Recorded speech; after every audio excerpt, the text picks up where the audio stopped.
What's up everybody, I'm Logan and this is Whirly Reviews, the YouTube channel where I geek out and talk shit. And today I'm going to be talking about Fear Street Part 1, 1994. I'm familiar with the Fear Street books. They came out in 89, I was born in 87, so yeah, I was a little young for them. Seeing the trailer for this trilogy, I was like, yeah, this looks like something I'll probably enjoy. And after watching 1994, I'm just like, yes, I want more. Thankfully, we don't have to wait too long because Part 2 will be out on the 9th and then Part 3 on the 15th.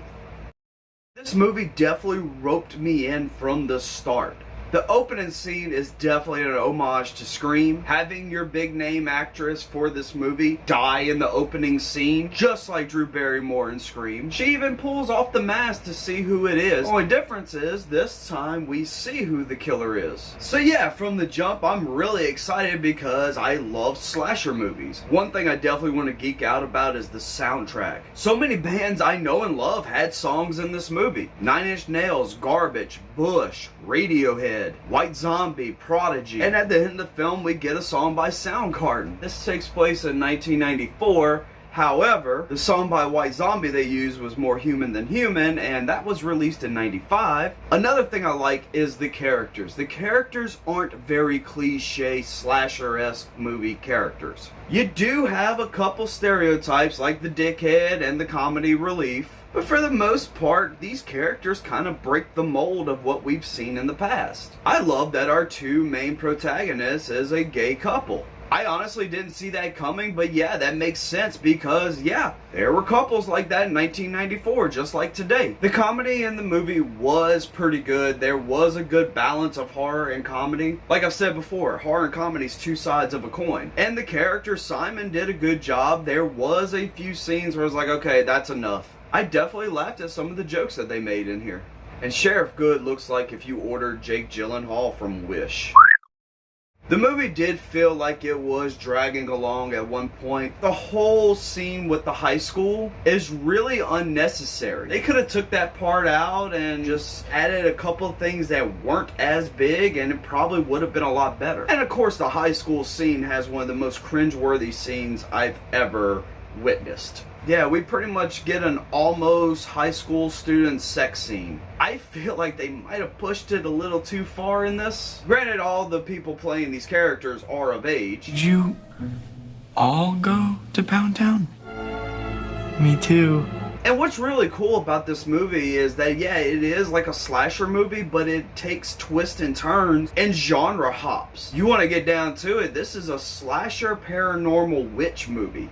And this is just the first one. We still have two more. The next one's going to be in 1978, and we're going to see what happened at Camp Nightwing. That looks so much like a movie I am going to love, possibly even more than I love this one. Camp slasher movies are my forte. Friday 13th, The Burning, Sleepaway Camp. But also what's really cool about that is that we got to see the killer from Camp Nightwing in this one. Also got to see Ruby Lane, the killer from the 60s. And there's some other killers that we haven't seen yet, and I'm really excited and hoping that we do get to see all that they've talked about. I'm pretty sure in 1978, judging by the preview for it, we are going to see the Milkman and also Billy Barker, the kid that killed his brother. Of course, in the third one, 1666, we know we're going to see Sarah Fear, the witch. And I'm really hoping in that one we'll see the Humpty Dumpty killer from the 30s. Nobody even talks about what that killer looks like. 1935, Humpty Dumpty Killer. My prediction is it's kind of a large man, bald, that just kills people. I did have a few problems with the deaths towards the end of the movie. Kate's death in particular was kind of shocking, and I know that's what they were going for, but at this point in the movie, almost felt like, okay, they're all gonna survive, and then they brutally kill what became one of the most likable characters. And I felt so bad for the character Josh. Like, yeah, he got the girl that he's been crushing on, and now she's sliced up like deli meat. Josh was a very likable character too. I mean, the kid in the basement playing video games, listening to White Zombie. Josh, get the door! Shit, I still do that in my 30s. Like Dina and Sam's relationship, I like the ups and downs it went through. I like how it leaves it off with the cliffhanger that Sam is possessed now and tries to kill Dina. But going back to Kate's death, like, it was so shocking that whenever Simon gets killed right after, it felt too soon, almost too cliche. If they knew they were going to kill off Simon, why not kill him in the street with Ruby Lane with that old-timey music playing?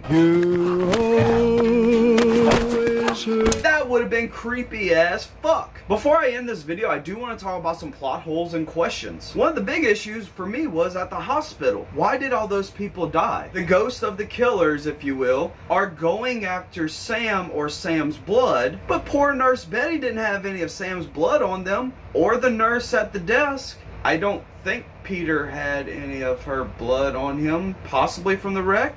Really happy that they killed him off first. Like, he was a fucking dickhead. Whenever they're making the traps at the school, they all lean against the wall and the killers just walk past them, don't even try to kill them. Is it because Nurse Betty and the other nurse possibly got in the way? But I mean, Peter wasn't really in the way. And then why steal an ambulance? Just wait for your friend to come with the keys. Yeah, let's steal the most obvious fucking vehicle in the parking lot. Next is, where is their fucking dad? Yes, they talk about how he's an alcoholic, obviously, with all the beer cans she's always dumping in the sink every morning. What does this dude do? Like, go to work so he can pay for the bills, comes home after his kids are asleep and just drinks a 12-pack and then disappears before daylight? What is he, a drunken redneck Rumpelstiltskin? Another thing, why only 3 killers going after Sam? It's obvious these kids are putting up a challenge. Why didn't Sarah Fier summon all the others?